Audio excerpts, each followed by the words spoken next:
So today, when I was asked to give this lecture, they said, "Well, pick a topic." And the one thing that I can guarantee is everyone will have to start at some point with their family history if they're going to do genealogy and family history. And even if you've been researching for many years, you're going to end up having to restart. So today we're going to talk a little bit about the overview of what is involved in the process, the research process, records and documentation, how to find those sources, and then how to keep track of the information online on your computer or online, one of the two. So life happens. You will start and stop your research many, many times. And in the 20, 30, 40 years that I've been involved in doing genealogy, the technology has changed dramatically. It was before we had CDs, and then we had CDs, and then we had records online, and now a lot of those records are even being digitized. So what I used to have to go to the family history library, the local family history library, and order microfilms and bring them in and crank through the microfilm readers, a lot of those are online now. And so constantly there are going to be new records and new indexes available. So if you lay your genealogy down and you take care of family business for 6 months or a year and you come back, there is a whole different set of records and indexes available. Plus, you're going to come in and see, you're going to meet with family at family reunions, at Christmas. And a good hint, if you have to go to a family reunion and you have a lot of people that are hard to talk to, always bring up family history subjects, stories, ask them about where they went to school or where they met their wife or their husband. And so collect all this new information every time you get a chance during these family situations. So you want to collect all of that too, and that'll be new to incorporate in your research when you do come back. So getting back into your research, just remember to work at your own pace, and don't feel, you're going to feel overwhelmed at times because of just the sheer volume of things that are out there to be looked at. And so you want to narrow the scope of what we're going to do, and I'm going to show you how to do that. And don't necessarily be a name collector. Now, a lot of people get in, they find out I'm in family history, and they'll say, "I've got a family tree with 40,000 people on it." Well, how many of those 40,000 people do you really know?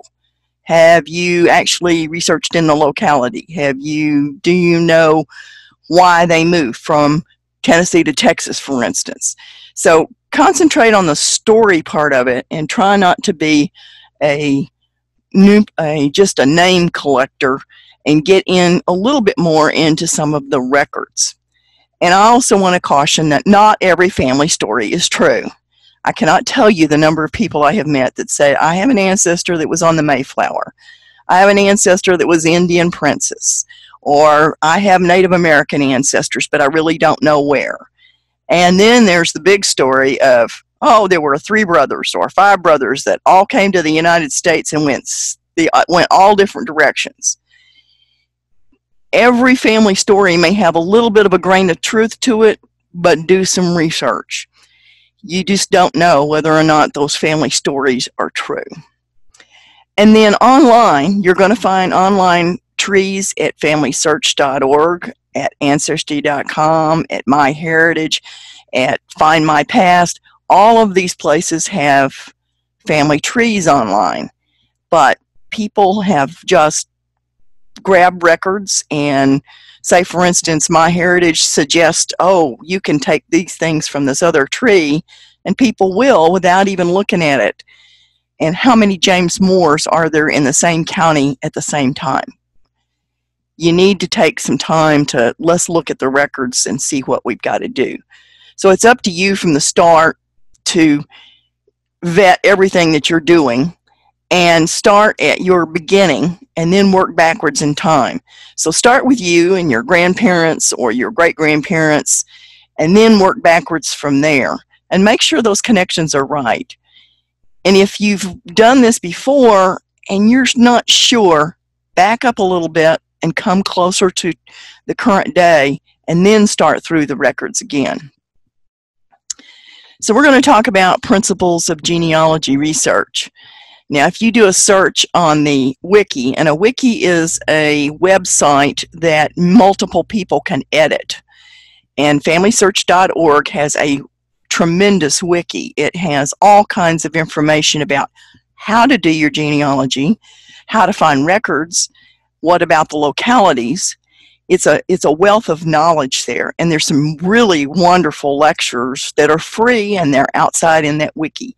You can go see Tom Jones give a lecture about how to do your citations, for instance, or some of the other ones like that are just wonderful lectures. So I went out there to find the basic principles of family history research. Several people have put these in 4 steps or 5 steps, but they all come down to about these same steps of research. Identify what you really do know. Decide what you really want to learn. And then select records to do that search. And then obtain and search those records, but then look at the records and evaluate them. Make some analysis of them. I'm a systems analyst at work, and that's what I do, is I take information and I analyze it and decide what to do next with the computer systems or what the user has a problem with. I do the same thing in genealogy. We're going to evaluate those records, and we're going to learn how to use the information, and then design your next steps in your research. And we're going to go over each one of these steps in a little bit more detail. So identify what you know. Either go out and find in that research wiki at Family Search. There are forms out there that you can download. And then there's other things online.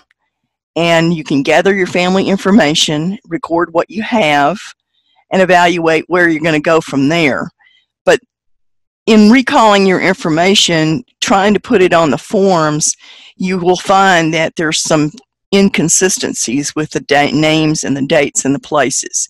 So when we start looking through the sources, we're going to gather information in those low-hanging fruit sources, meaning fairly common. Most people can be found in a census. Most people can be found in common records that are in counties. And you want to organize what you're doing and then restart your research cycle. But first, let's identify what you know. We're going to identify candidate families for further research. If you're building a tree and if you visualize a pedigree chart, people will say, okay, I've got my parents, my grandparents, my great-grandparents, and they just concentrate on the people they descend from. When you get back to around 1850, you don't have as many records to find here in the United States. And so the best way to research is not just look at your ancestor, but look at the whole family. You might be able to find records on the brother or the sister or a nephew of somebody in that family rather than just your ancestor. And you'll be able to kind of get to other records by finding the whole family. And do one family at a time. One research objective at a time. And we're going to look at an outline that I've done here in just a few minutes.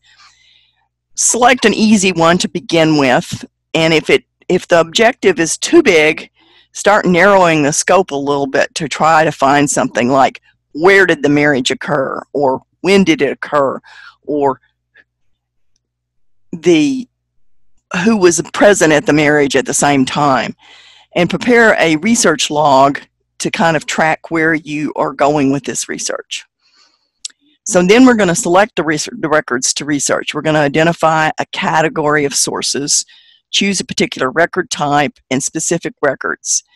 I'm going to go through and show you how the research wiki at Family Search can help you identify those records to try to figure out where the best ones are.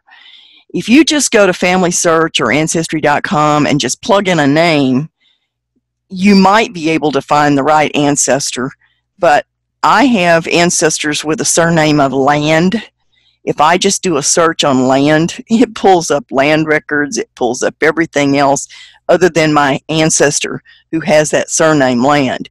If you have the surname Moore or Smith, you're going to have a lot of people, and you can't narrow the scope about, is this the same person? If I have a John Smith, how many John Smiths are there? There are a lot. So be sure and then write in your research log what records you found and what records you've looked at and haven't found. Because 6 months from now, when you come back to your research again, you pull that research log out and say, well, I didn't find anything in these XYZ records, but go search again. Maybe there's been an index put online since you did it last. So you want to be able to repeat these record searches. Obtaining the records is getting easier and easier, but keep in mind that not all the records are online. But view what you can online, because then you can sit in your pink fuzzy slippers at 2 a.m. in the morning and do your research, and then use your research time where you have to go to a courthouse or you have to go to a locality just for the ones that you can't find online. And then be sure and record your results that you've found.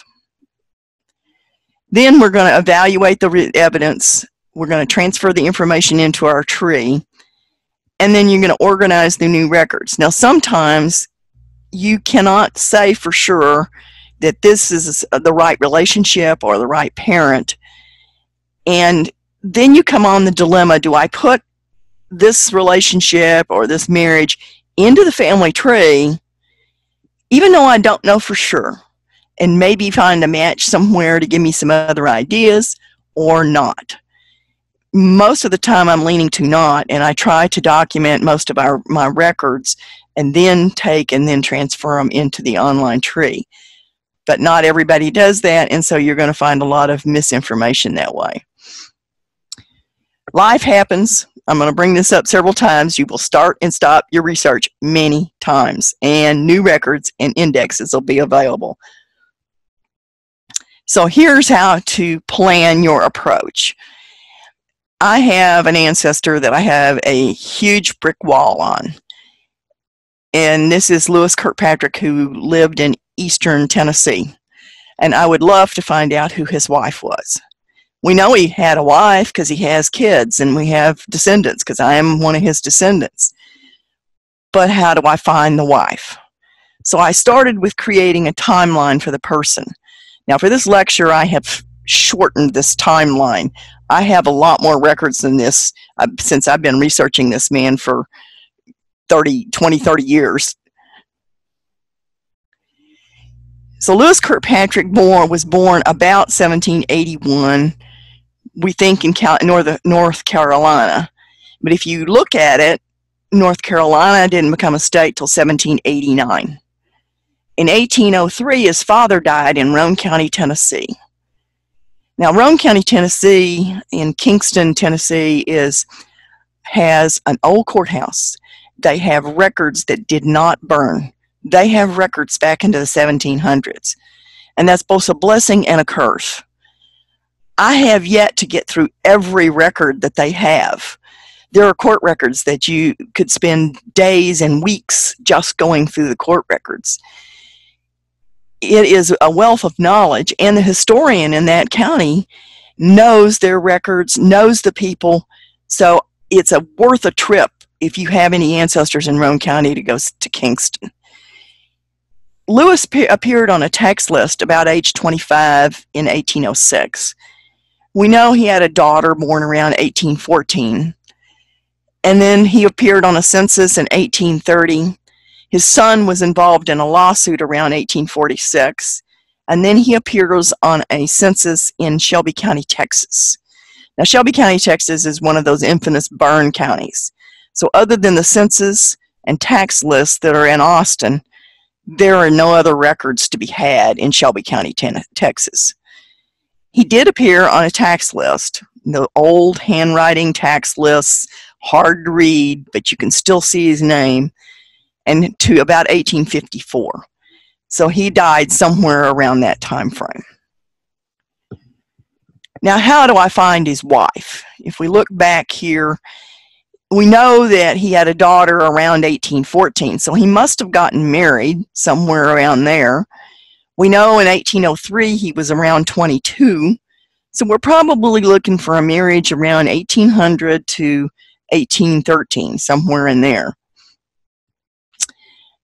One of the ways to approach this is look at the parents and look at all the sisters and brothers. Now, I didn't bring the sisters and brothers in here for today's lecture.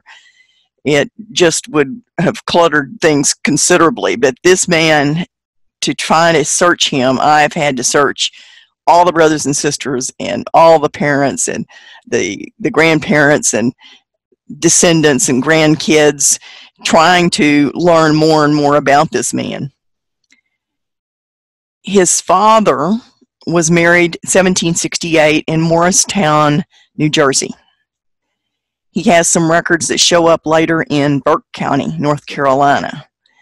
Now, around 1775 is when the Revolution started, and there are over 296 engagements with the enemy during the Revolutionary War in New Jersey.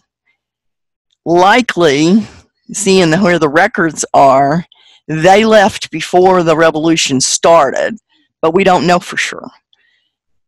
These random records, we don't know whether they went down to North Carolina, then came back, did they stay there? Around 1781 is when he was born, and that's when his father ends up with some records in Wilkes County, North Carolina. 1792, there's some records in Knox County, but that was even before there was a state of Tennessee in 1796, and his dad died in 1803 in Roane County. Now, if you'll notice something, they were in a lot of places before they actually physically existed as a legal entity. So we're going to have to go through a county timeline or the land timeline in order to find all of the records. And if we don't look at all of the localities, we may miss something. That research wiki at Family Search, as well as Googling for some of this information, can help you put a timeline. So I started with the county where his father died, and Roane County was established in November 6, 1801, and his dad died 1802, 1803. So I began to back up. Where was it established from? From Knox County. Knox County was established in 1792. Now, I didn't put all the records that I found, but I actually found where Robert Kirkpatrick was a constable and was appointed by one of the first governor of Tennessee in 1794, just before it became part of the state.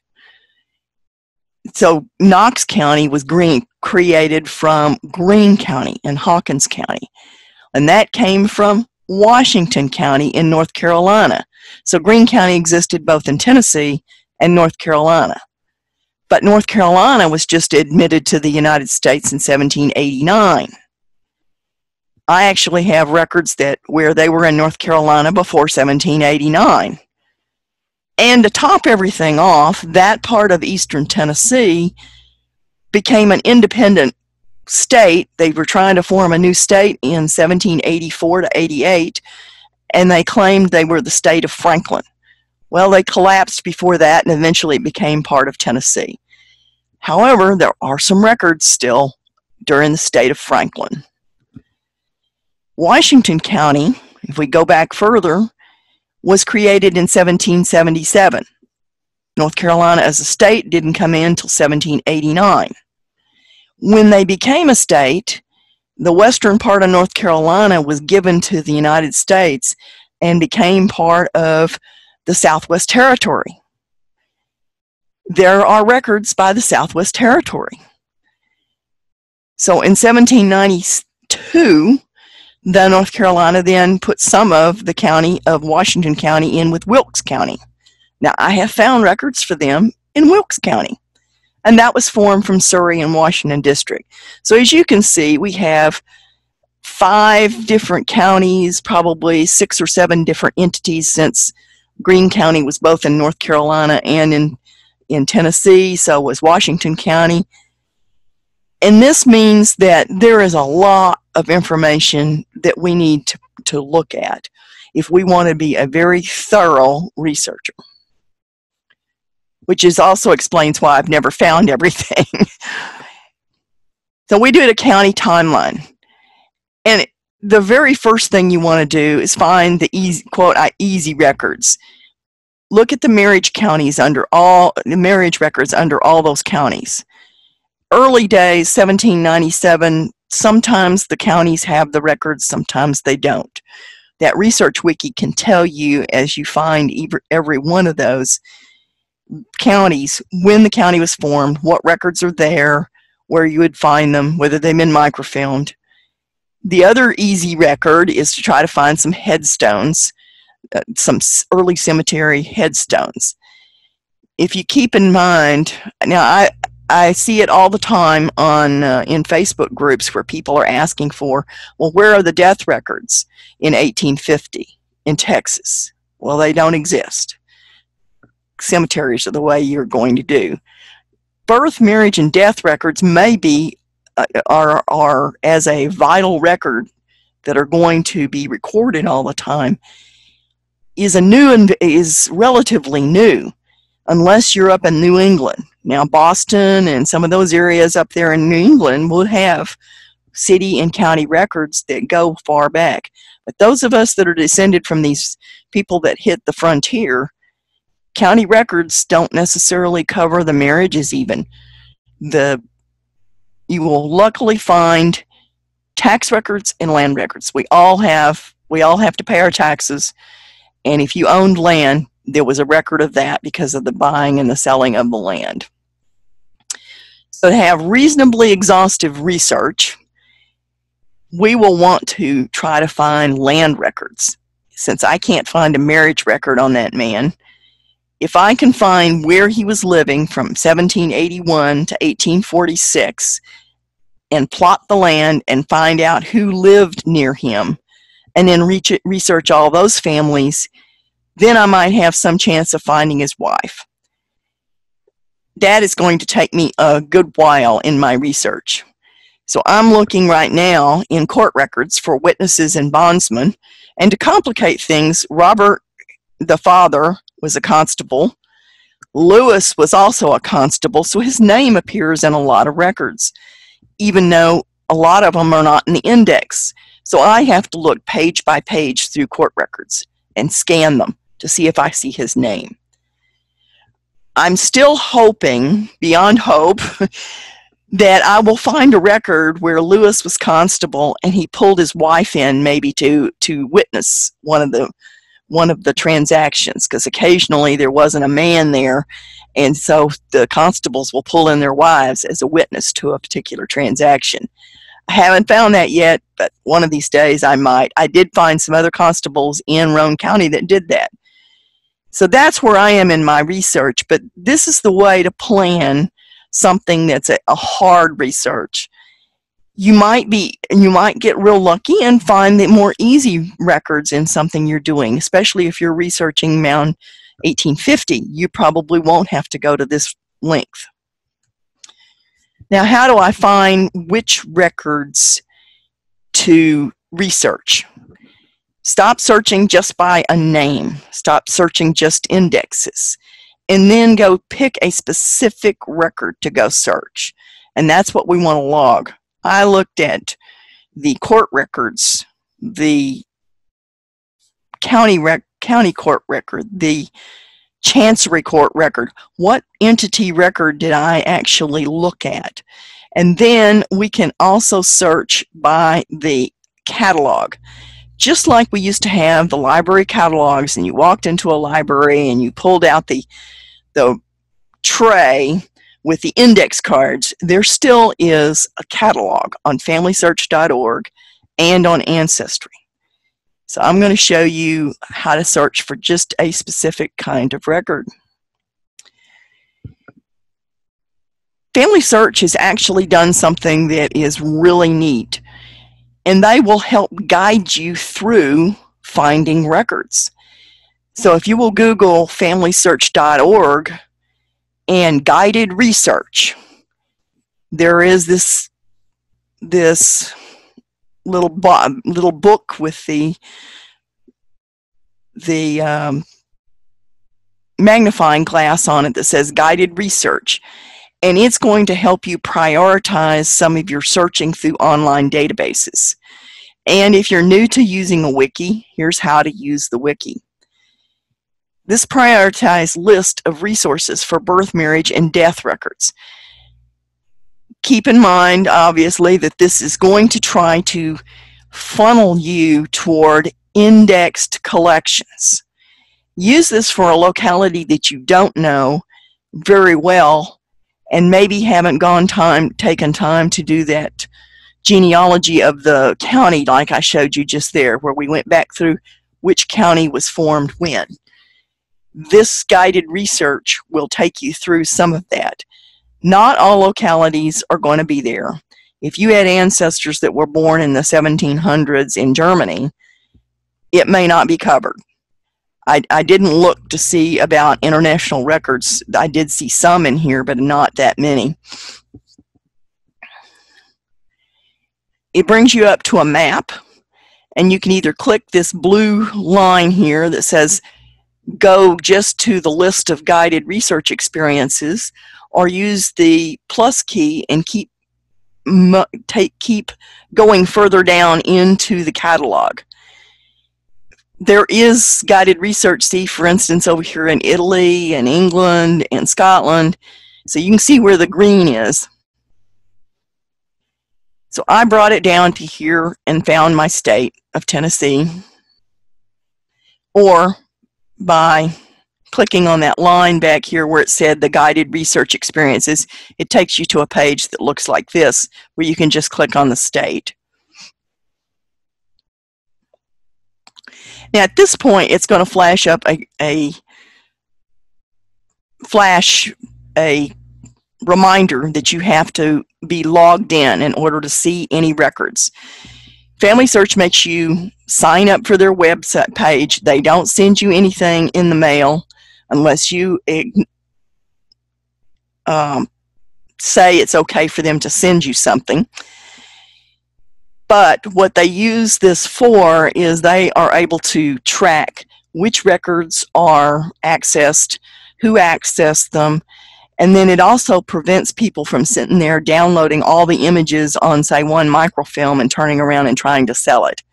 They are tracking whether or not people use their records responsibly and take care of their copyright. But just get an account so that you can log in so that you can see these records, because I'm going to show you how wonderful they are. So I clicked on marriage, and it tells me you can click on the link to search for your ancestor. Start here. So they have an index of Tennessee marriage collections at Family Search. And so you can click on that. They also,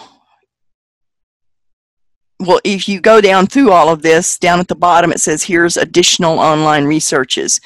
And it'll tell you why records may not exist. So you can go through this prioritized.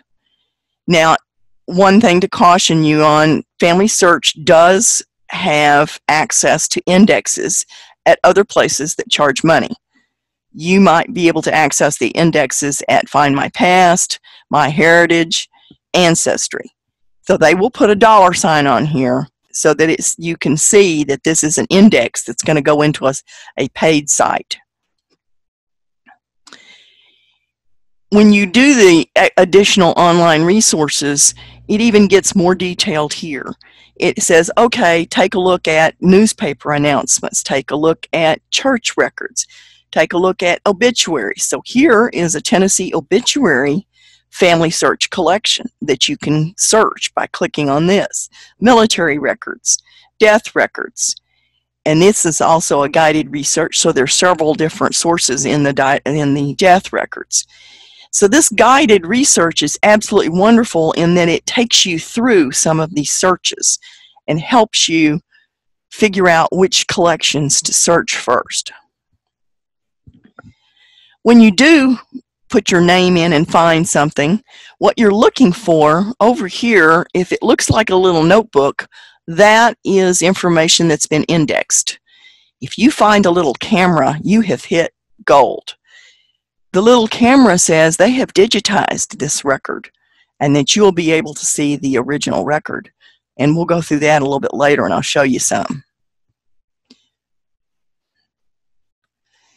The other way to find searches for particular records is to go to familysearch.org, go to search, and go down to catalogs.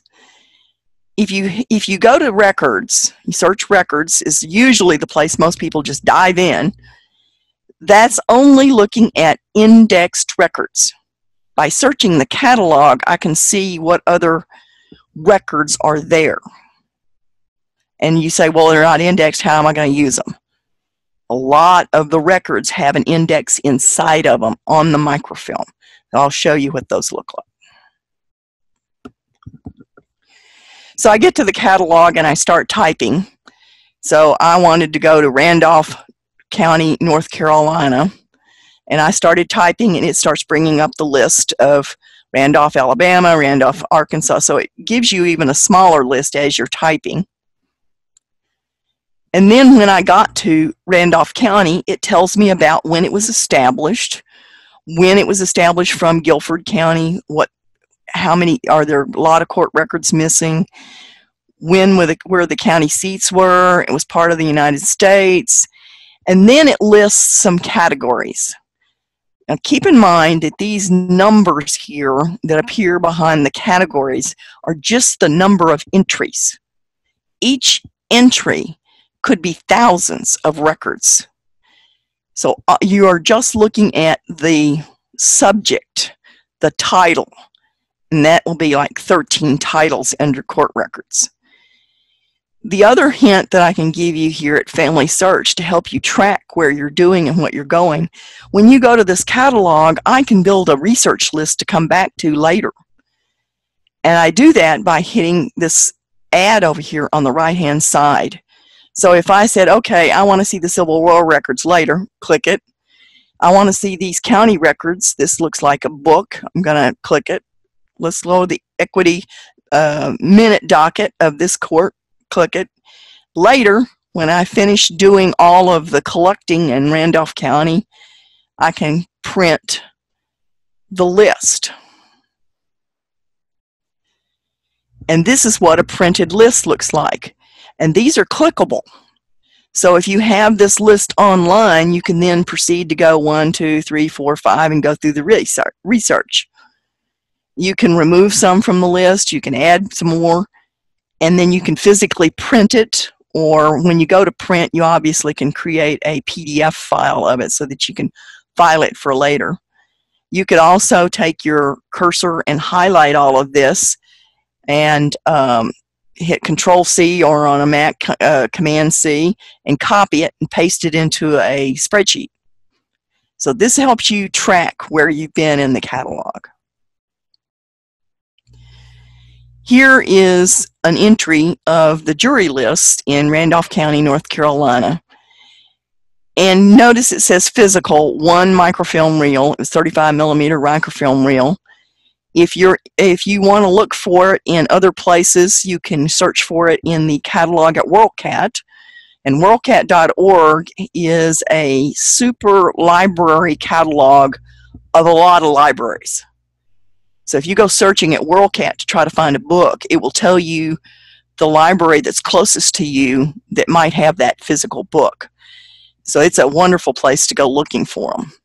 And then the subject matter that it's indexed under. And what I wanted to show you here was that, once again, I found jury lists from 1779 to 1869 in the Family History Library. So I could physically go to Salt Lake City. I could pull this microfilm, and on item number 2, I could go look at it. Well, if I didn't want to go to Salt Lake, here's this wonderful little camera. This has been digitized. If I click on that camera, it looks like this. There's that microfilm number. It's exactly like putting that roll of microfilm on from a family history library, and you can sit there and see all of the panels. But keep in mind, this is also like getting that microfilm. Notice when I looked at it back here, it said item number 2. So it is in the second item on that microfilm. Item number 1 is a registration of voters from 1902 to 1908. This one I discovered, now I don't have anybody in this county in 1902 to 1908, but I sure wish I did, because that has a lot more information to it than I would have liked to. It actually has parents' names listed in that voter registration. So look down the columns to back here in this thumbnails till you find the end of item number 1, like that, and then start with item number 2. So item number 2 was that jury list, was the, no, this is the registration. I wanted to show you the example of that. So here is a Benjamin Lassiter, and he's old enough that he could represent himself. Notice what it says, from whom descended, unless a voter himself prior to 1867. M.C. Lamb was the son of Z.N. Lamb. Now this is a voter registration list, and here is parents listed. So you never know what you're going to find on these, so you need to go looking. Now if you don't keep those research lists out of the catalog, or you're looking at more than one website, you want to create a spreadsheet or a Word document that keeps a track of the ancestor's name, the objective you were trying to search for, the locality where you were trying to search, put a date in here, put that microfilm number, the column number, or cut and paste the URL into it, and then write a description of the source, the title of it, and some comments. Found jury list that listed people 1902 to 1906. Ancestor did not appear in this list. And the reason is, 6 months from now, there may have been an index that might point you a different direction, and you'll want to know that you came in here and looked at this before. All of this is going to just mind boggle you because there's just so many records that you can do. But it's a detective game. You want to find one record, and then that'll help you find another and another, and before you know it, you'll have a complete story of your family. But what comes first? Most people look for birth, marriage, death for recent people. But don't stop there. The census. Now, this is a census year, and a lot of people don't like filling out the census because it gives you personal information. But from the census, we know that we get how many people, how many House of Representatives we get. The government uses it to help allocate government dollars for schools and a lot of other things. This census records, once they get over 70 years old, are now public. And then you can go looking to see where they lived, who their neighbors are, who was living in the household with them, and their approximate ages. Although keep in mind that whoever gave that information to the census taker may have been the 12-year-old daughter and may not understand the ages quite well. So we keep it with a little bit of a grain of salt, but census records are good to start with. Be sure and check for church records and court records and land records, and see if you can find family Bibles. Your grandparents may have a Bible that has a lot of information in it that you want to go copy the minute you can get a chance to do that. You may find other people researching your same family that have family Bibles that have information. That used to be the place that everybody recorded everything, even if the county didn't record it. So step through your research using these things: census, church, court, land, and then family stories and family Bibles. Now, how am I going to keep track of all of this information? You can either track it online on trees or in software that you run on your computer. Most people are tending now to keep it online. There are privacy choices so that you can keep that information private. You do not have to share it. But if you do, you can find other people that are working on the same thing. If you do your DNA research and you share that, you can find distant cousins that are working on the same area. I have been able to break through several of my research brick walls because I found other people that matched me on DNA, and then we were able to put 2 and 2 together and find how the records actually substantiated what we found from the DNA. I recommend going to FamilyTreeMagazine.com, and there is an article out there called online that compares the online trees with genealogy software. It tells you the cost. It tells you the pros and cons of each one. Take one family group and try putting that information in online or in the software to make your decision about what you want to use. I recommend, if you're going to go online, FamilySearch.org is free, but keep in mind it's a shared tree. And what do I mean by shared tree? If I put my grandparents in there, or I find my grandparents in FamilySearch.org, somebody else can edit it just as much as I can. On some place like Ancestry.com or on MyHeritage, that family tree is yours and yours alone. So the FamilySearch.org is shared.